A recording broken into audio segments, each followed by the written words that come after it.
¿Qué tal? Buenas tardes, muy buenas tardes. Bienvenidos a una emisión más de Analistas de la Noticia a través de ICN, una nueva conciencia. Gracias por compartir, gracias por darle me gusta, gracias por seguirnos, gracias por sus comentarios constructivos sobre esos son, nos valemos de ellos y el mejor reconocimiento es sus comentarios y a los nuevos seguidores, porque cada vez se suman más, ya casi anda rondando por los 60,000 seguidores, Analistas de la Noticia, y eso nos llena de mucha alegría y de satisfacción. Continuamos, esta es la comidilla de la semana y vamos a cerrar viernes. Y vamos a cerrar de repente también con Foro de Sao Paulo y también por otro lado marchas paralelas en contra del Foro Sao Paulo, las consecuencias para nuestro país en relación a la sentencia de Juan Orlando Hernández, la situación del Partido Libertad y Refundación en estos momentos. Y esos son temas los que nos dan los políticos también. O sea, nos dan más circo que otra cosa. Mientras las situaciones de país continúan, el dengue en ascenso, las reservas monetarias internacionales van para abajo, no hay trabajo, hay gente que se está yendo del país a invertir a otro lado y así sucesivamente. Sin embargo, hay cosas buenas que también son rescatables y que también es necesario mencionarlas, pero que opacan más lo malo que lo bueno que se pudiese estar haciendo. Si usted pesa, lo pone en una balanza, pesan más las cosas malas que lo bueno, lamentablemente. Esta tarde hemos invitado al abogado y analista Raúl Paniagua, miembro furibundo, miembro de Libertad y Refundación, quien es muy conocido dentro de las bases, quien es muy conocido dentro de la dirigencia y quien es muy conocido también por su tipo de análisis jurídico y por su expertise también en el área política. Buenas tardes, abogado. Bienvenido. Mucho gusto. Buenas tardes, licenciado. Ya días no lo teníamos por acá. Siempre lo vemos mediáticamente por otros lados, pero siempre a través de ICN. Estamos ahí. Buenas tardes. Un placer estar aquí nuevamente, ¿verdad? Siempre es un gusto. Gracias a Dios, cerca del canal, vivimos cerca del canal y entonces estamos prácticamente a un paso. Bueno, no tiene pretextos para decirme que no. Hay que adaptarse un poquito. Abogado, aquí lo tengo. Muchas gracias. Vecino. Claro que sí, ¿verdad? Saludando al pueblo hondureño. Estamos en todos los temas que usted mencionó, prácticamente son los que están, como decir, atacando este país. Hay que resolverlos de la mejor manera y para eso los políticos o los gobernantes tienen que rodearse de la mejor gente para que establezcan las mejores políticas en muchísimos temas y sobre todo en esos temas que son de país, que ayudan a resolver los problemas sociales de este país, que son muchísimos. Por tanto, los funcionarios tienen que estar a la altura de la problemática hondureña. Con esto último, fíjese, los funcionarios deben estar a la altura de la problemática hondureña. Y realmente hay funcionarios que están a la altura de la problemática hondureña actualmente, abogado. Lastimosamente hay muchísimos que no. Hay muchísimos que únicamente se dedican a pelear en redes sociales, se dedican a estar confrontando al pueblo hondureño y eso le hace muchísimo daño a la imagen de la Presidenta de la República.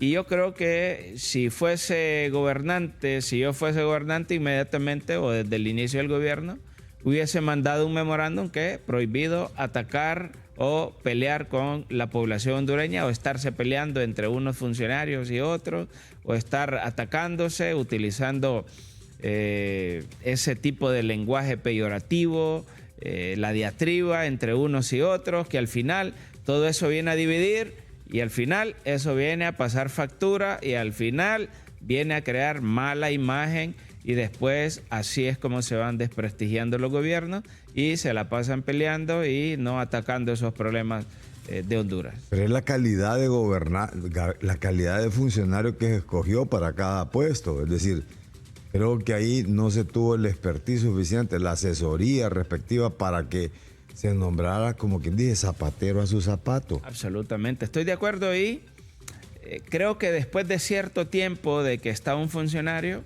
hay que hacer de repente algún cambio para darle nuevo aire, nuevo brillo al gobierno. Oxigenarlo, claro que sí. Y así tiene que ser. Es como eso que el Partido Liberal, con eso que es la adhesión de Jorge Cali, que eso lo está oxigenando sin duda alguna, porque un partido con escasez de candidatos presidenciales, eso da a entender que hay una crisis. Entonces, la función estatal necesita de las mejores personas para dar el mejor servicio al pueblo hondureño. Y sobre este nuevo estilo de pelear con la población y de pelear y de responder y de comunicarse, y más, comunicarse hasta oficialmente a través de una cuenta de X, una cuenta de las redes sociales. Sí, yo creo que hay muchísimas cosas que deben mejorar. Se ha perdido la formalidad también, es decir, de un gobierno, de la seriedad de los funcionarios. Sí, creo que... Estos ministros atacando. Directamente, respondiéndole a otro con cuestiones peyorativas que usted dice. Sí, totalmente, y eso no es bueno. Yo creo que la presidenta de la República debe llamar al orden a algunos ministros o algunos funcionarios que se dedican prácticamente a confrontar al pueblo hondureño. Lo que debe hacerse es, si van a publicar algo que sea a favor de su gobierno, algún logro que han llevado a cabo, y si hay algún comentario de ataque, pues entonces simplemente ignorarlo y hacerle más publicidad al logro que han obtenido. Lo que hacemos aquí, sencillamente, cuando los comentarios son positivos, les damos paz, y cuando los comentarios son negativos, no. ¿Para qué nos vamos a detener en eso? Así tiene que ser. Ahora, pero a usted se le está criticando en estos momentos por esa posición.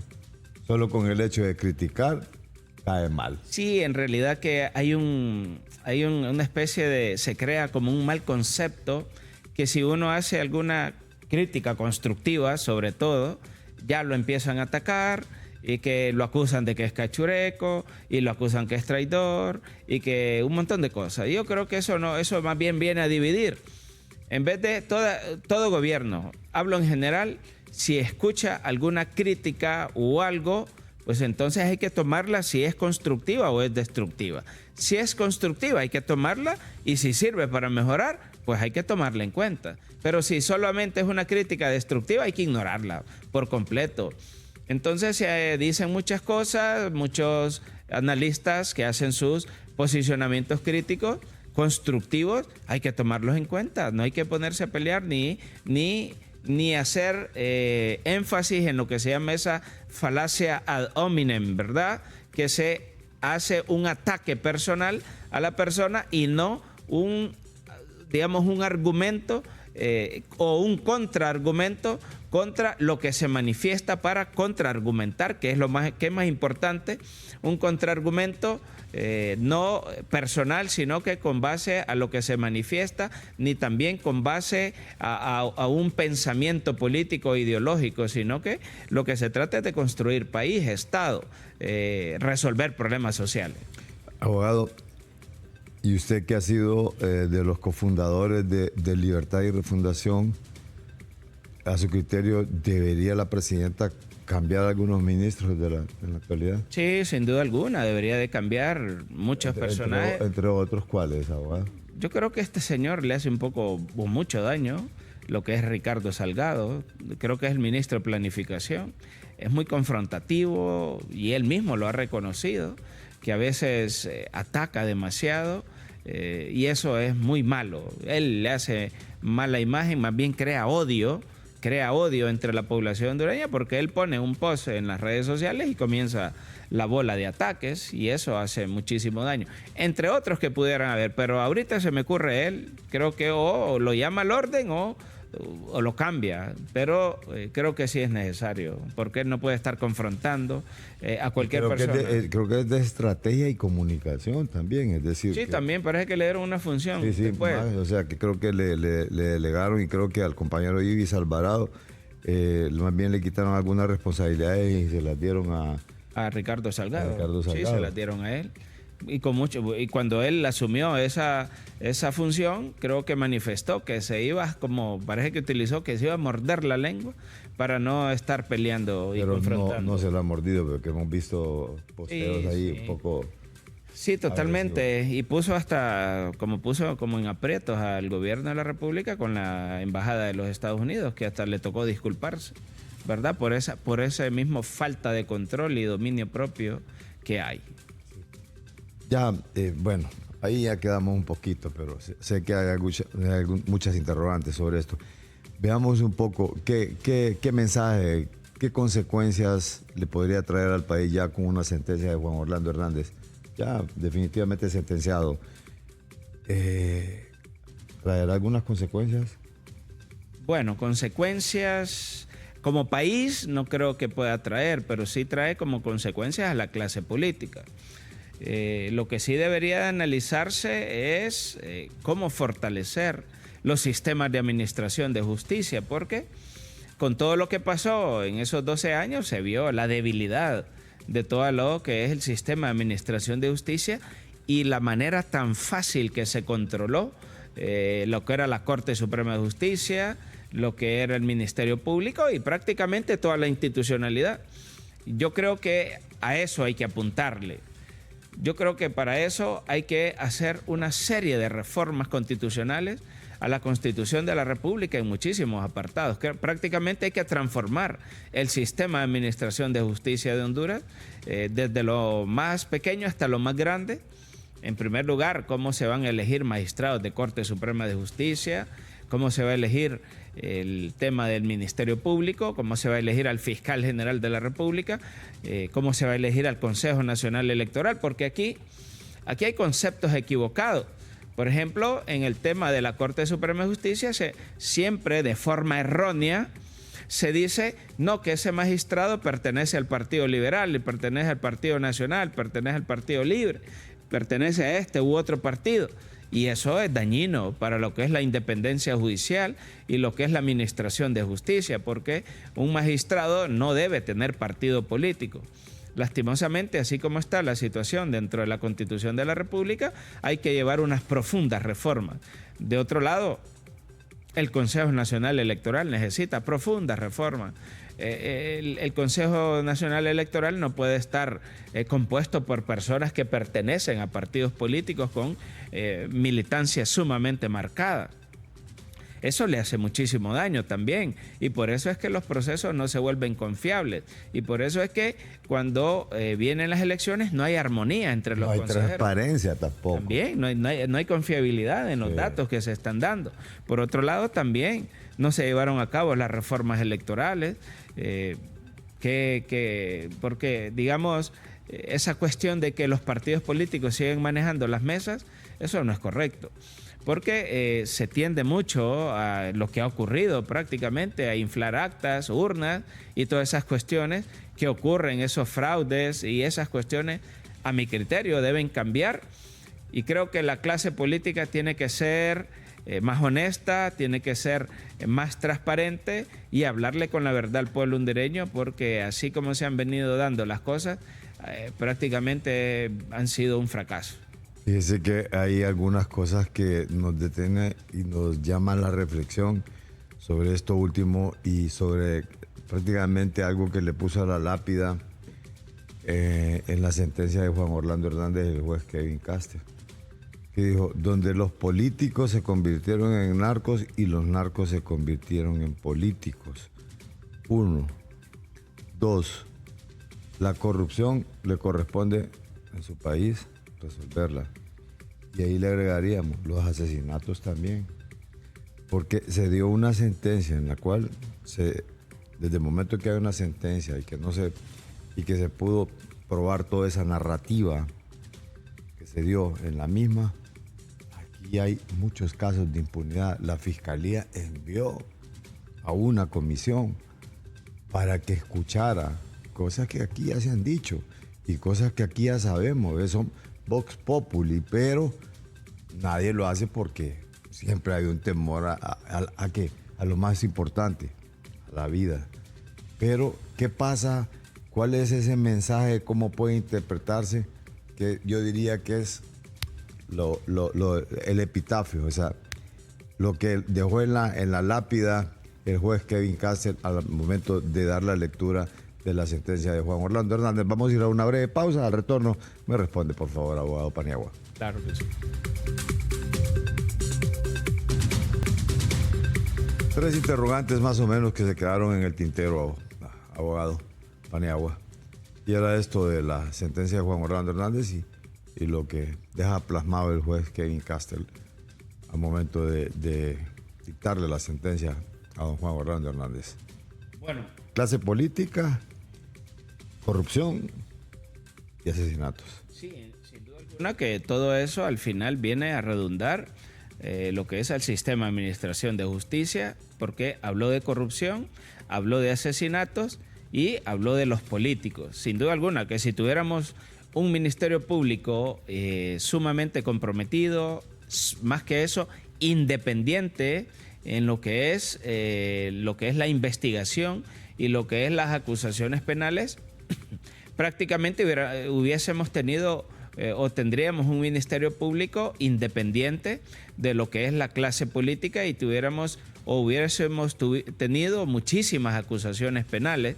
Por un lado, hizo referencia a la clase política. La clase política es la que se encarga de transformar un país. ¿Y qué pasa? Y entonces hay que preguntarse por qué Honduras es uno de los países más corruptos, por qué Honduras es uno de los países más impunes y por qué Honduras es uno de los países más desiguales del mundo. Todas esas cuestiones hay que preguntárselas y hay que preguntarse qué está haciendo o qué ha hecho la institucionalidad para llegar a ese tipo de estadísticas que se determinan que en el orden internacional, cuando vienen algunas organizaciones y hacen análisis de Honduras, se llevan todas esas conclusiones. Y por otro lado, cuando la debilidad con que ha operado prácticamente todo el sistema, toda la institucionalidad, al punto que cuando Juan Orlando Hernández estaba de presidente, esta revista The Economist de Inglaterra hizo un análisis de cuál era el tipo de democracia que tenía Honduras y llegó a la conclusión que lo que había era una democracia híbrida donde habían, digamos, elementos o habían aspectos autoritarios, de autoritarismo, y habían algunos elementos o aspectos democráticos, pero el elemento autoritario se imponía sobre los elementos democráticos y esos elementos son los que llevaron a concluir que prácticamente había una democracia híbrida en Honduras y también se manifestó de cuál fue el mecanismo o cuál fue la forma de ascensión por segunda vez de Juan Orlando Hernández, sabiendo prácticamente el mundo entero y muchísimas universidades, algunas estadounidenses, haciendo un análisis de la Constitución de la República de Honduras y cómo Juan Orlando Hernández manejó el poder, manejó la Corte Suprema de Justicia para poder llegar a reformar de forma ilegal, de forma inconstitucional, lo que es la Constitución de la República, porque esos artículos que el señor Juan Orlando Hernández reformó únicamente para su beneficio personal eran o son artículos intangibles que se le conoce en la doctrina o dogmática constitucional, es decir, que son esos artículos pétreos que de ninguna manera se pueden reformar, son irreformables y aún así, siguiendo procedimientos ilegales en el Congreso Nacional, se procedió a reformar la Constitución y Juan Orlando Hernández fue inscrito en el Consejo Nacional Electoral como candidato presidencial y una vez que vienen las elecciones, de forma ilegal, también de forma corrupta, procedió a comprar personas para que le manipulen los votos y sea él que sea declarado presidente de la República. Ahora, pero ¿quiénes validan también todo ese proceso? O sea, sí, sin duda alguna. Yo como dirigente de partido o como aspirante digo, no señores, yo no voy a participar en esto porque esto no está bien. Sí, muchísimas personas se le hicieron a un lado a Juan Orlando Hernández. Pero muchas personas, pero de los candidatos no. No, los partidos participaron. Sí, los partidos participaron. Y validaron ese acto. Prácticamente, ¿verdad? O sea que sí fueron cómplices más bien de esa violación a la Constitución de la República. Que decía Rodrigo Castillo, aquel diputado, recuerda, famoso del Paraíso, Que la Constitución había que violarla. Las veces que sea necesaria. Sí, yo creo que, y esa fue una declaración donde creo que el Ministerio Público, a través de la Fiscalía de Defensa de la Constitución, debió acusar a muchísimas personas, pero por eso es que no se quieren las reformas al Ministerio Público. Como no dejaron participar a Mel en el momento del golpe del 2009, igual lo hubiese pasado. Sí, totalmente. Señores, este señor está violentando la Constitución de la República. Punto. Absolutamente, y para eso dentro del Ministerio Público hay una Fiscalía Especial de Defensa de la Constitución, que aquel funcionario que violenta o cualquier funcionario de cualquiera de los tres poderes del Estado violenta la Constitución de la República, pues hay una Fiscalía Especializada de Defensa de la Constitución para acusar penalmente todo funcionario que intente o lo haya logrado violentar la Constitución de la República. Y como no hay independencia de la institucionalidad, no hay independencia de las instituciones, de la clase política, entonces la clase política, sobre todo la clase política corrupta, empezó a manipular instituciones, a controlar instituciones, y entonces de forma estratégica se empezaron a nombrar personas dentro de la Corte Suprema de Justicia, Ministerio Público, Consejo Nacional Electoral, para que Juan Orlando Hernández tuvo pase libre para ser inscrito como candidato presidencial, y eso le dio vuelta al mundo hasta el punto que ha sido analizado en instituciones o en universidades extranjeras cómo se manipuló o cómo se busca hacer reformas inconstitucionales para nombrar o para que candidatos presidenciales participen en elecciones violando la Constitución de la República. De hecho, es un objeto de estudio, sin duda alguna, y va a ser objeto de estudio por muchos años, pero ya eso ya está hecho. Ya está hecho, y mire los resultados, ya están allá también, que son por otro tipo de actos.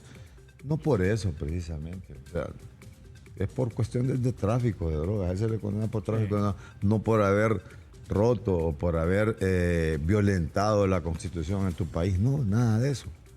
Sencillamente, conspiraste para importar toneladas de cocaína aquí y meterle coca por las narices a los gringos. Y esa frase como que les causó mucho impacto, y por eso... Entonces, pero la consecuencia en sí, más bien yo la quiero orientar en el sentido de lo que enfocó el jueves Kevin Castel. O sea, la corrupción en tu país, allá son los que están... Tienen que resolverla ustedes propiamente. Entonces, ese mensaje para la clase política. Que ojalá que sea parejo. Claro, ¿Sabe por qué? Claro. Porque estos actores que cometieron actos de corrupción con Juan Orlando Hernández, no solamente está filtrado un partido nacional. Alrededor de esto, había una clase política que hizo negocios con él. También. Co-gobernó, podría. Co-gobernó. Claro que sí, claro. Ahí usted va a ver que hay grandes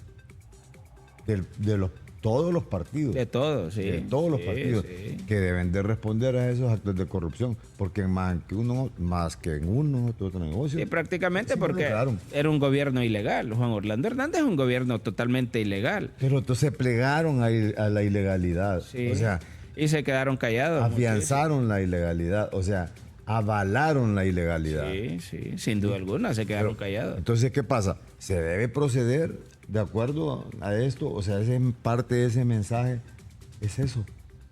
Sí, sin duda alguna. Lo que manda a decir el juez Kevin Castel, que trabajen propiamente en sus instituciones, que acusen penalmente en temas de corrupción, en temas de asesinato, o toda aquella persona que haya participado o que haya hecho algún tipo de alianza con Juan Orlando Hernández, y en un análisis o en una investigación se determina que cometió algún tipo de delito o fue cómplice o que tiene algún grado de participación en toda esa trama de Juan Orlando Hernández, pues tiene que ser acusado totalmente, sea quien sea, del partido que cualquiera que sea, de cualquier partido, tiene que hacerse.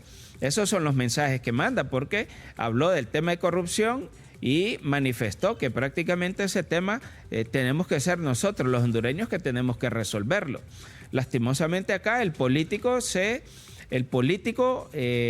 aprovecha de una población hondureña que tiene segundo o tercer grado de escolaridad y es fácilmente vulnerable o manipulable para que pueda ser encantado por un político y le dé el voto en las próximas elecciones.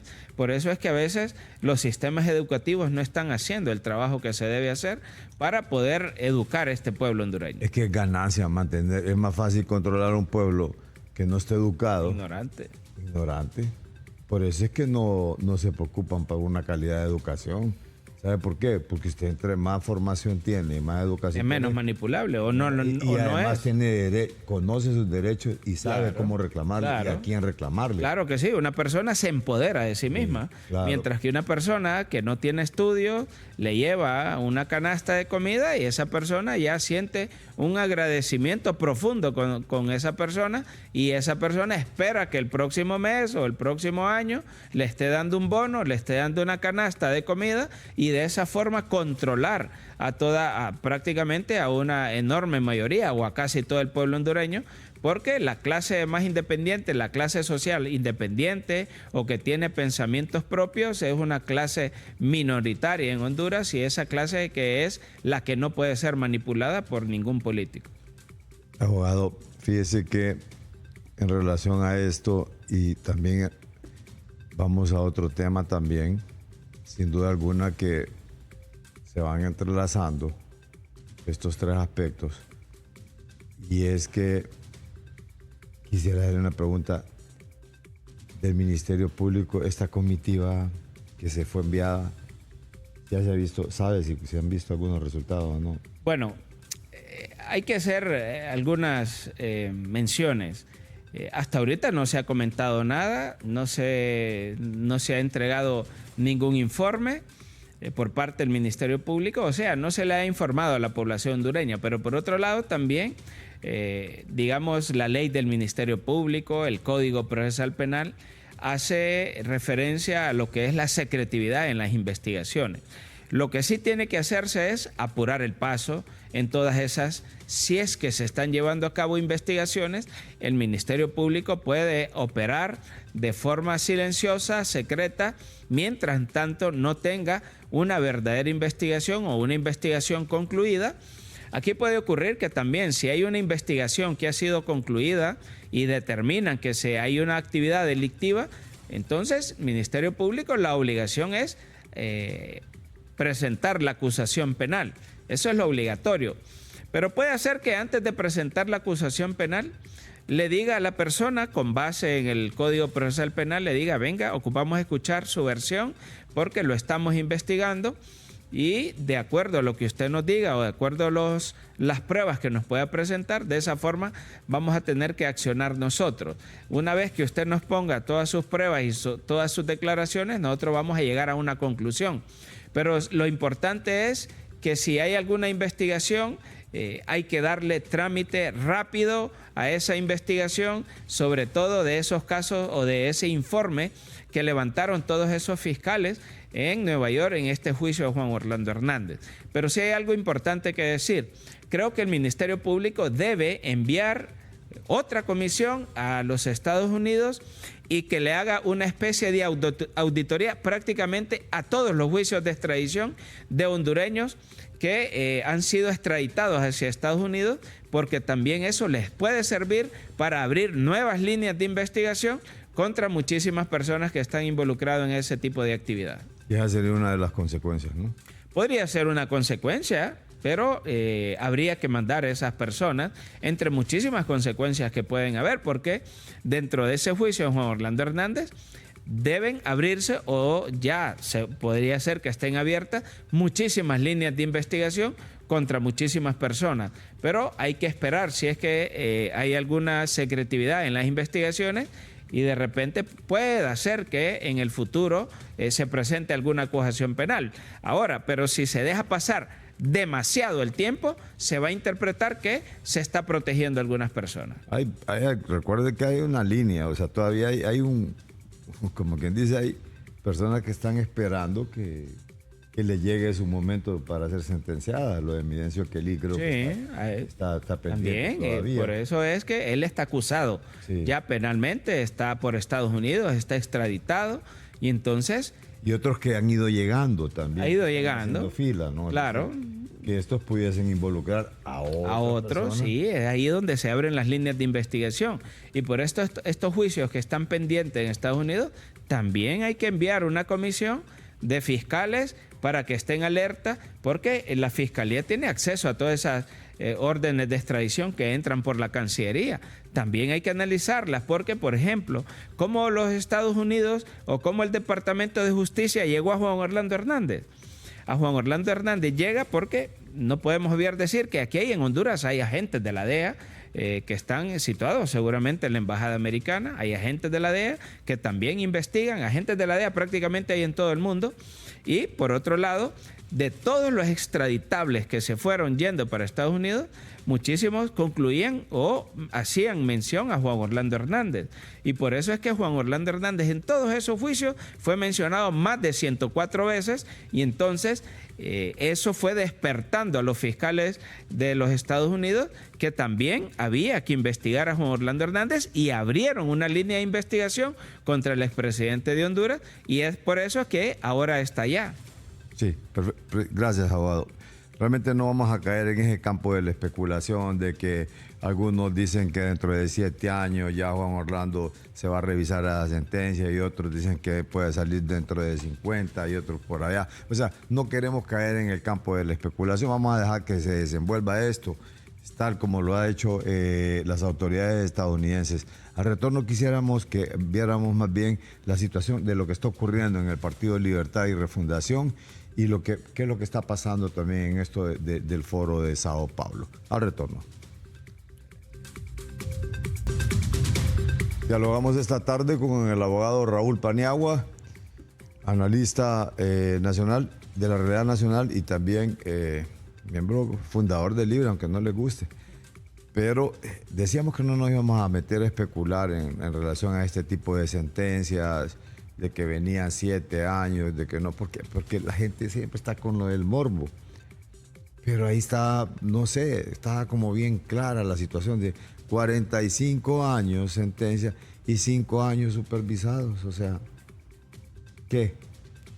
No sé si creo que tiene alguna acotación. Solo en eso me voy y de ahí desarrollamos los otros temas. Sí, bueno, precisamente Juan Orlando Hernández fue condenado a 45 años de prisión más 5 años prácticamente de libertad condicional. Si bien es cierto, no se hizo referencia a ninguna cadena perpetua, pero se interpretó que iba a ser condenado de forma mínima a una cadena perpetua, a una o a 3 cadenas perpetuas, porque él fue condenado a por 3 delitos federales, y la pena máxima que tenían esos delitos es cadena perpetua. Pero bien, hay un documento de lo que se llama la Comisión de Sentencias de los Estados Unidos, donde prácticamente determinan ellos que 470 meses de efectiva prisión representan una cadena perpetua, y esos 470 meses de prisión prácticamente son 39 años de prisión. Y si Juan Orlando Hernández fue condenado a 45 años, prácticamente fue condenado a una cadena perpetua. Y lo puedo leer textualmente. Dice: según la Comisión de Sentencias de los Estados Unidos, las cadenas perpetuas deben ser reportadas como 470 meses de prisión, una duración que coincide con la esperanza de vida promedio de los delincuentes penales federales, dice un documento del año 2018, que es el que se mantiene actualmente en los Estados Unidos. Por tanto, prácticamente Juan Orlando Hernández fue condenado a una cadena perpetua más unos cuantos años más que debe estar en prisión. Posiblemente a veces estas comisiones de sentencia son organismos independientes, y puede ser que dentro de alguna cierta cantidad de años, 20, 30 años, puede ser que sea revisada la sentencia de acuerdo a la colaboración que él pueda hacer dentro del centro penitenciario, pero esto va a salir más adelante en algún tipo de informe que se presente o que sea publicado por esta Comisión de Sentencia de los Estados Unidos. Lo demás es especulación. Totalmente, sí. Totalmente. Sí, eso es importante, que hay que ser contundente para que deje de morbosear la gente, ¿verdad? Sí, totalmente. Y se hablan muchísimas cosas hasta cierto punto fuera de base. Sí, ayer precisamente hablaba a su tocayo, a Raúl Pinal Alvarado, y dice, no, dice que hay muchos abogados aquí, dice que solo es que les pongan el micrófono, dice, porque les es ganancia, dice, volverse mediático por los asuntos personales, dice, pero al final de cuentas, una cárcel en Estados Unidos no son como cárceles 5 estrellas aquí en el país. Claro. O sea, además, 45 años es una cadena perpetua. Lo dijo Mike Vigil también. Prácticamente. Sí, o sea, sí, es que no va a venir no hay un que hombre de 100 complicarse. años a querer hacer política después. Sí, y además Juan Orlando Hernández tiene 55 años, se puede imaginar. No, ya estuvo, está listo y servido. Ya. Mire, hay otra cosa. ¿Cómo ven ustedes en Libertad y Refundación? Sabemos que usted salió con la corriente del doctor Nelson Ávila y que don Nelson Ávila ya hemos visto las posiciones de él. No sabemos si todavía está compartiendo con el doctor Ávila. Tengo entendido que él está también conformando otro partido para poder participar ya independientemente, ya no con Libertad y Refundación. Bien, la voz oficial es el doctor Ávila. Yo puedo hacer algunas referencias. Si bien es cierto, el doctor como doctor Ávila o Nelson Ávila no es que está él abriendo otro partido, sino que hay un grupo de personas que están en el extranjero, que se llama el Partido Migrante de Honduras, que están constituyendo un partido y que al parecer está bien adelantado el trámite dentro del Consejo Nacional Electoral y estas personas quieren al doctor Ávila como candidato presidencial. Eso es lo que se dice, pero el doctor Ávila lo que sí ha venido manifestando es que él quiere hacer lo que es una coalición de partidos o de movimientos y para que enfrenten el próximo proceso electoral.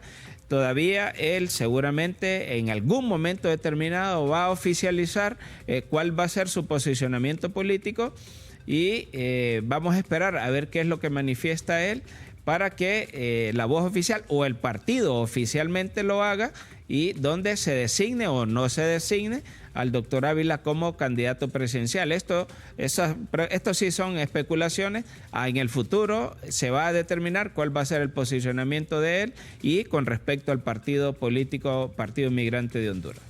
¿Cómo lo ha tratado el Partido de Libertad y Refundación a usted y al doctor Ávila?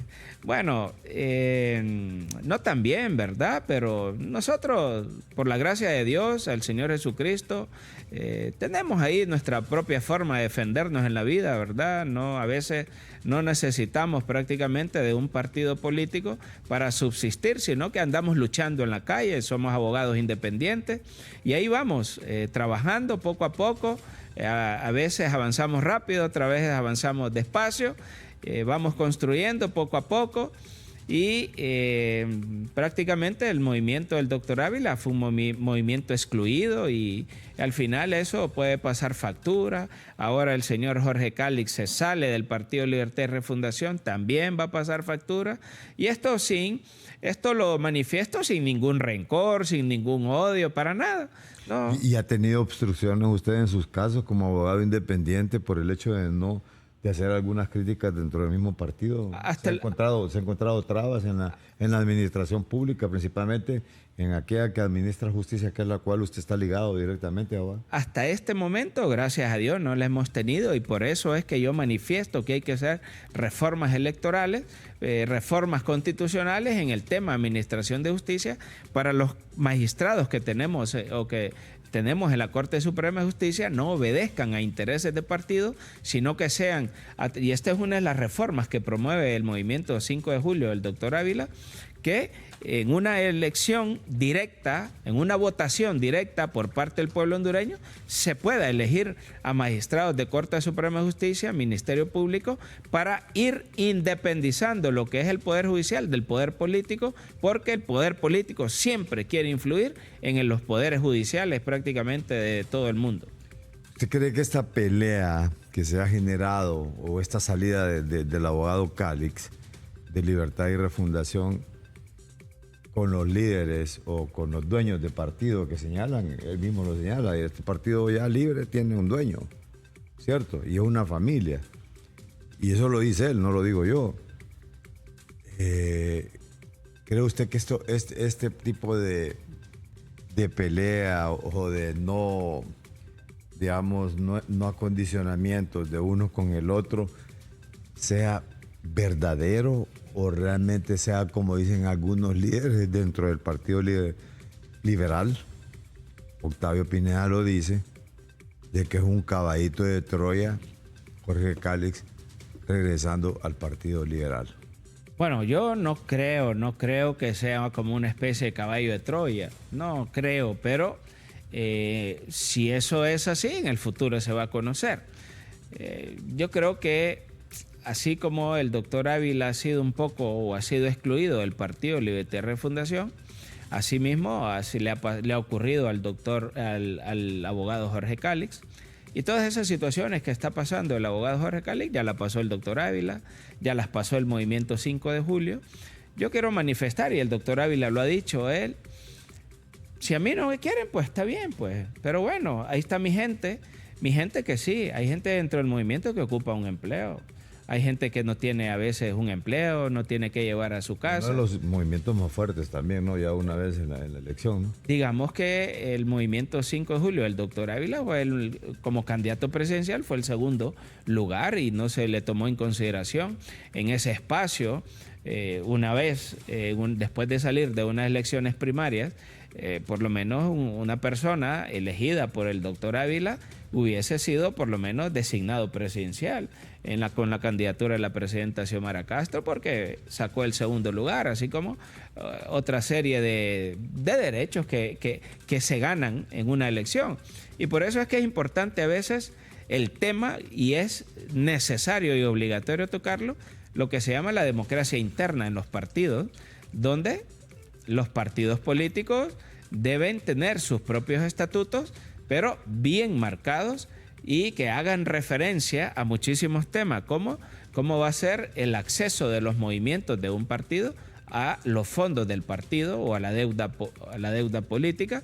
Y por otro lado, después de una elección interna, si se gana una elección para ser candidato presidencial, cómo van a quedar los movimientos internos de ese partido y qué derechos van a tener a la hora de que una persona o que ese mismo partido tenga un candidato presidencial. Hay muchísimos temas que hablar en eso. Usted ha dicho que lo de Jorge Cálix le va a pasar factura a Libre, pero también lo del doctor Ávila, todo el mundo vio que la forma que lo han tratado. Sí, muy mala, muy mala. Muy mala. Entonces, todo eso se va acumulando dentro del partido. Va acumulando y después se implosiona. Porque hay gente que todavía sigue y cree en esa persona. Sí, todavía. Y lo hizo en función del partido en algún momento. Porque lo que tiene que es cohesionar al final de cuentas todas las fuerzas y se tiene que cogobernar con todas las fuerzas internas que pasaron dentro del partido. O sea, se trata de sumar, no de restar. Ahora, cuando dice usted que le puede pasar factura con lo de Cálix, que le puede pasar factura con lo de también del doctor Ávila, ¿qué pasa con esta frase del Chele Castro cuando dice Libre nunca más? Bueno, cree que es porque es una frase muy fuerte. Es una frase fuerte, y ¿de quién viene? De una persona que ha sido militante y es diputado del Partido Libertad y Refundación 2-3 ocasiones. Y tipo beligerante dentro de Libertad y Refundación. Sí, entonces esas cuestiones causan impacto. Si usted analiza los tres partidos grandes hay crisis. Partido Liberal, una crisis. Completamente. La clase política está en crisis. Sí. Está en crisis. Sí, porque los otros partidos no existen. Sí, no existen. Los partidos bonsai, o sea, se quedaron así. No existen. Y los han salvado un alcalde, los salvó no sé a qué partido, por allá hay un alcalde de un pueblito. Sí. ¿Cierto? Sí, entonces, tres partidos en crisis prácticamente. Entonces, Partido Libertad, crisis. Ahí se puede ver con el abogado Jorge Cálix. Partido Liberal, crisis, escasez de candidatos presidenciales y escasez de líderes. Sí. Y si usted analiza, la abogada Maribel Espinosa ya se lanzó como candidata presidencial. Marlon Lara como que quiere lanzarse a candidato presidencial. Prácticamente lo hacen hasta después de que nadie quiere hacerlo. Entonces vamos nosotros porque parece que no hay más. Entonces hay una crisis. Para validar un proceso democrático. Sí. Democrático en el sentido, Porque democracia no solamente es ir a las urnas. Claro que sí. Y el tema del Partido Nacional, usted sabe cómo está. Ahorita a Tito Anarria Fura le están señalando fuertemente que ha hecho una alianza con el presidente Zelaya y muchísimas cosas. Entonces, crisis, las consecuencias de Juan Orlando Hernández, la crisis interna que dejó dentro del partido, el desgaste que sufrió un enorme desgaste el Partido Nacional con Juan Orlando Hernández, con 2 veces en el poder, autoritarismo dentro de su propio partido. Algunos se adecuaron a él, otros se hicieron a un lado. Entonces, el próximo proceso electoral, muchísima gente ya no va a ver a los 3 grandes, va a ver a otros partidos políticos. Y viene una figura como el doctor Ávila, si es que se inscribe, viene el doctor Ávila en un partido nuevo con la figura y con la imagen y con la inteligencia, con la astucia, con la capacidad de debate que tiene el doctor Ávila. Cualquier político se asusta, nos van a quitar el poder. Y el doctor Ávila, lastimosamente, la cuestión del financiamiento, porque él no acepta cualquier financiamiento oscuro que venga, no acepta financiamiento, porque es ahí parte de la honestidad del doctor Ávila, que no pueda ser él financiado por cuestiones o partidos o por personas que tienen una dudosa reputación. Y en esas cuestiones hay que tener cuidado. Fíjese que aquí están invertidos los valores, porque del doctor Ávila no se conoce nada, no hay ningún señalamiento. Es un hombre que yo podría decir que es un hombre sumamente inteligente, con un expertise en el campo de la economía, que es lo que se requiere también muchas veces. Obviamente agrupado de otros, claro, unos asesores, de un buen equipo de asesores, no como lo han hecho, y lo que usted le decía inicialmente, el actual gobierno, pues, sino que, pero fíjese que nadie vota, parece que es por el más pícaro. No, es que mire, le voy a decir algo. ¿Por qué? Le voy a decir algo. Por lo mismo, la falta de educación que decía. Pero le voy a decir algo, mire, una vez, hace tiempo, muchos años, andamos con el doctor Ávila en política limpia. Viene una persona, lo más humilde, andrajoso, con ropa humilde, sucio, y se le acercó al doctor Ávila y le dijo él: doctor Ávila, usted no sabe nada de política. Una persona que creo que lastimosamente no cursó ni 3er grado, le vino a decir a un doctor en economía graduado en Europa que no sabe nada de política. Yo estaba presente ahí, yo lo escuché. Entonces, ese tipo de personas prácticamente es la mayoría de votantes en Honduras. Ese tipo de personas que son fácilmente manipulables, y por eso es que a veces esa frase se concreta, que tenemos los gobernantes que nos merecemos. Porque, por ejemplo, yo conozco a un amigo, una vez me dijo: mira, ese candidato que vos tenés, me dijo, o el líder, el doctor Ávila, ese no es un candidato presidencial para este país. Ese es un candidato presidencial para un país de Europa, no es para este nivel de país. Sí, pero entonces eso lo que va haciendo es descalificando al presidenciable o a la persona que aspira, lejos más bien de captarle. De captarle. Más bien como que le ahuyenta. Le ahuyenta. Le ahuyenta. Entonces, y eso no es bueno. Pero le digo que los valores están invertidos. Están invertidos, absolutamente. Tanto como lo hizo la persona humilde que se le acercó y le dijo: no sabe nada de política, como lo hizo el otro que había pensado que ese candidato no es para Honduras. O sea, claro, esa es la clase de personas que tenemos. Sí, totalmente. Y que lamentablemente eso es lo que hemos formado. O sea, es lo que está formado. Pero vamos a ir a una breve pausa. Al retorno siempre dialogamos sobre esta situación del Partido Libertad y Refundación y las implicaciones. ¿Qué? ¿El Foro de Sao Paulo? ¿Qué? O sea, ¿qué beneficio nos trae? ¿En qué nos va a ayudar? Porque vemos representantes ahí más bien de partidos políticos y no personas que están dirigiendo un país, sino que más que todo parece un enfoque, pero eso me lo va a decir usted, ¿no? Pero pareciera que más bien es una cuestión, un distractor en todo caso. Pero al retorno. El abogado Raúl Paniagua, aquí en Analistas de la Noticia a través de ICN, Una Nueva Conciencia. Abogado, esto al parecer no le ha resultado el hecho de imponer un candidato oficial a Libertad y Refundación. Y eso generalmente no suele resultar, no suele tener un beneficio dentro del partido, porque hay gente aspirar de humanos. Claro. Y todo el mundo tiene derecho a aspirar. Todos tienen derecho a aspirar. Yo no comparto su criterio, pero se lo respeto. Claro. Y no lo puedo marginar. Y tampoco lo puedo, ¿sabe por qué? Porque al final lo puedo ocupar. Claro, ¿no? claro. Entonces, pero ¿qué es lo que ha pasado más bien? Fue falta de un cálculo político, el hecho de Calix. Ha sido una falta de cálculo político el hecho de marginar al doctor Nelson Ávila dentro de Libertad y Refundación, y falta de marginar un montón de bases todavía dentro del partido, porque hay un montón de gente, de colectivos. Está descontento. Hay un descontento increíble. Obviamente el Estado no puede absorber toda esa masa, no, pero para eso es Estado, para eso se convierte en algo que tiene que invertir, o sea, no ahuyentar la inversión. Tiene que generar condiciones. Tiene que generar empleo para estas personas. Para que si no le puedo dar en el Estado, porque no hay cama para tanta gente, por lo menos ubicarlo y no darle una bolsita solidaria. Porque sí, no. Es clientelismo. Es clientelismo, o sea, es dañino para la clase mucho populismo, ¿no? O sea. Claro, creo que por eso manifestaba hace un momento la democracia interna que debe haber en los partidos políticos. Y yo no sé si usted recuerda que ya no veo aquella organización, una organización holandesa por la democracia, no me recuerdo cómo es que se llamaba.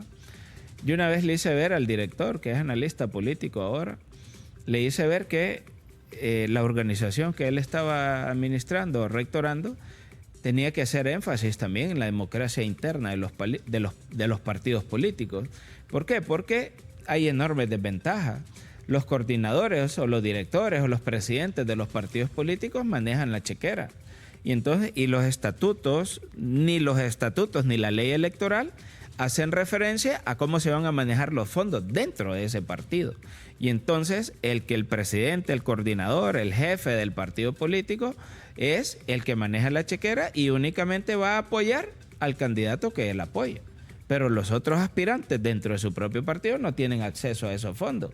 Y entonces esas cuestiones también hay que reformarlas, hay que hacer reformas electorales que no se hicieron y entonces se genera una desigualdad. ¿Por qué? Porque no es lo mismo que un candidato o precandidato presidencial vaya a hacer política en todo Honduras con 10, 20 camionetas, 40, 50, 70, 100 millones de lempiras, con otro candidato que no va, pero ni con lo único que va es con su propio carro, con algunos centavitos que tiene o con alguna poca dinero distinto. Entonces eso genera una desigualdad en política y entonces para poder hacer política se ocupa muchísimo de dinero y como se dice que la democracia es cara, entonces debe promoverse la democracia interna dentro de los partidos y también el acceso a los fondos. O sea que son los que manejan la chequera, son los que manejan toda la logística del Estado. Sí, totalmente. Dentro de los propios partidos políticos se maneja de forma a libre albedrío lo que es el manejo de los fondos. Y tanto que se critica, tanto que se critica y se cae en el mismo error. Sí, claro, porque es que Porque cuando se es oposición es bien fácil señalar los errores de los demás. Claro. Pero cuando usted ya está adentro y le señalan los errores, no le gusta. No le gusta. Por ejemplo, con respecto a su comentario, hace muchísimos años se hablaba de cambiar el reglamento o la ley orgánica del Congreso Nacional y ahorita que se está en el poder no se quiere cambiar. Favorece, mira que les favorece, no le perjudica, más bien está buena esta ley. Dice. Claro, y engavetan unas. Entonces, esas prácticas que siempre se han dado, no ahora, también hay que cambiarlas, porque yo creo que por eso es que es necesario a veces que Honduras, de forma obligatoria, necesita un nuevo liderazgo político, necesita nuevas personas, pero también aquí hay otro problema, licenciado. Aquí cualquiera quiere ser diputado. La Constitución de la República se lo dice, que sepa leer. No hay requisitos. Sí, no hay requisitos.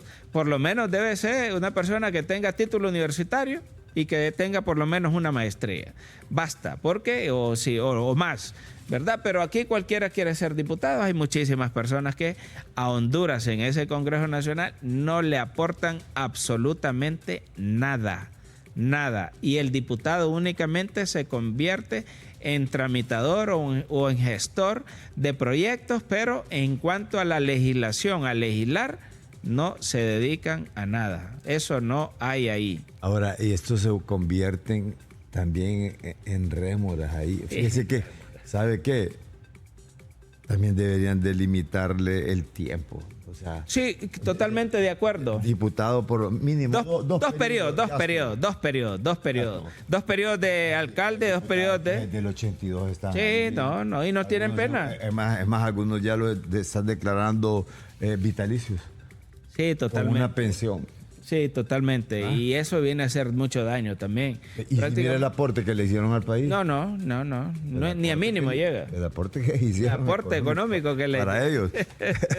Bien, sí. Entremos un poco a esto del Foro de Sao Paulo. O sea, ¿qué significa un Foro de Sao Paulo en nuestro país? Bueno, el Foro de Sao Paulo son un grupo de personas de distintos países, de izquierda, centroizquierda, que lo que buscan es unificar esfuerzos para a criterio de ellos, transformar sus países. Y el foro que está ahora aquí en Honduras es un foro ideológico de izquierda, con fines ideológicos, que hay muchísimas personas, vienen expresidentes de otros países, posiblemente candidatos presidenciales de izquierda de algunos países.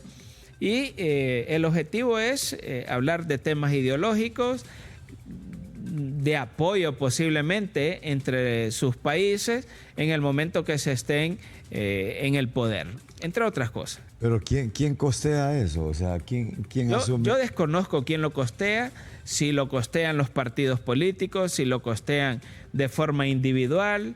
Desconozco quién lo costea, pero la cuestión es que... así como hay algunas organizaciones de derecha, pero son más fuertes estas organizaciones de izquierda y tienen como más impacto mediático, por decir algo, dentro de la sociedad. Fíjese que usted ha señalado de que vienen supuestamente expresidentes y todo, pero estábamos viendo dentro de el itinerario que hay participaciones de la candidata de Libre, sí, doña Rixi Moncada. También hay participaciones o comparecencias del ¿es ministro todavía o está en calidad de asesor? Bien. Este señor que también fue beneficiado que es el esposo de doña Sonia Marlena. Enrique Flores. Creo que es asesor él. El asesor. Creo que es asesor. También es una de las participaciones que hay de parte de Honduras. También hay participación del ministro al cual usted hizo alusión hace poco, del ministro de Estrategia. El Ricardo Salgado. Sí, también. Y no vemos mayor participaciones de personas aquí. A don Marlon Ochoa también, mire, ministro de Finanzas de Honduras, tiene participación en esto. Sí. Y esto es de don Gerardo Torres, que es viceministro de Relaciones Exteriores. Y de ahí no vemos, sí, don Enrique Flores Lanza, asesor presidencial, y lo señalan y perseguido político durante la narcodictadura. Oiga bien, ese es el título que le dan. Pero realmente, ¿qué? ¿Hay algún temor de esto? O sea, porque hemos visto que por el otro lado la derecha está haciendo una gran alaraca para montar una marcha paralela con esto. ¿Qué piensa? Bueno, siempre hay puntos contrarios y así debe existir en toda sociedad, ¿verdad? Las posiciones políticas, ideológicas de cualquier tema se deben respetar. Así como el foro tiene derecho a hacer sus propias manifestaciones, sus propios foros, también las personas de la derecha también tienen el derecho de expresarse y el pueblo hondureño es el que va a determinar por quién se decanta, por quién se orienta. Siempre van a haber posiciones políticas encontradas. Prácticamente esa es la política. pero hay algunas que se oponen solo por oponerse. Si hay posiciones encontradas, pues lo que se busca es que si hablamos del caso concreto de Honduras, que este país se desarrolle. Eso es lo más importante de todo. Ver cuestiones, a veces al ciudadano que está allá en tierra adentro, a veces no le interesan los foros, no le interesa lo que plantea la izquierda o lo que plantea la derecha, lo que le interesa es que tener que comer. Es un trabajo, un empleo, y a eso es lo que hay que apostarle fuertemente. Por eso, como usted decía, como Estado, como país, como gobernantes, se tienen que crear las condiciones, las bases para que puedan venir las empresas o los inversionistas a invertir a Honduras, pero para eso hay que generar condiciones, y una de las condiciones básicas es la seguridad jurídica. Esa cuestión de estar reformando leyes a cada momento, reformar Constitución de la República, eso no es beneficioso, porque con los antecedentes que ha tenido Honduras de reformar constituciones, eso le redunda a todo el mundo, y aquel empresario que esté en Alemania, que esté en Europa, analiza cuál es la situación de la seguridad jurídica en Honduras, cuál es la situación del Estado de Derecho, y si mira que hay mucha debilidad, llega a la conclusión que Honduras no es un país apto para la inversión, porque si pone $1.000 millones en este país, fácilmente los puede perder, y por eso es que Honduras está como un país de riesgo, de alta riesgo para perder una inversión. ¿Cómo no? Muchas gracias, abogado. Y la realidad que nosotros concluimos de que aquí lo que se da es la teoría del péndulo, y que toda Latinoamérica ha venido manejando esto, que entra un gobierno de izquierda, sale uno de derecha. Entra uno de derecha y sale uno de izquierda. Y al final todos caemos en lo mismo. Los países continúan en igual o peores condiciones. Muchas gracias, abogado. Le agradezco mucho, licenciado. Muy amable. Gracias, saludos al pueblo hondureño. Hay que ser más críticos en esta sociedad. No hay que creer a los políticos todo lo que dicen. Creo que miremos a todas las opciones políticas, porque ya se acerca el próximo proceso electoral. La cuestión de Juan Orlando Hernández nos deja grandes lecciones como país, a la clase política, no digamos, y también un enorme reto para el sistema de administración de justicia, que aún en este momento es sumamente débil. Hay que trabajar fuertemente por él para que se generen esas condiciones de independencia y que la clase política no lo siga manejando a su antojo. Yo agradezco al licenciado Carlos López, analista de la noticia, y a este canal por la invitación. Muchísimas gracias. Hasta aquí, analistas de la noticia. Buenas tardes.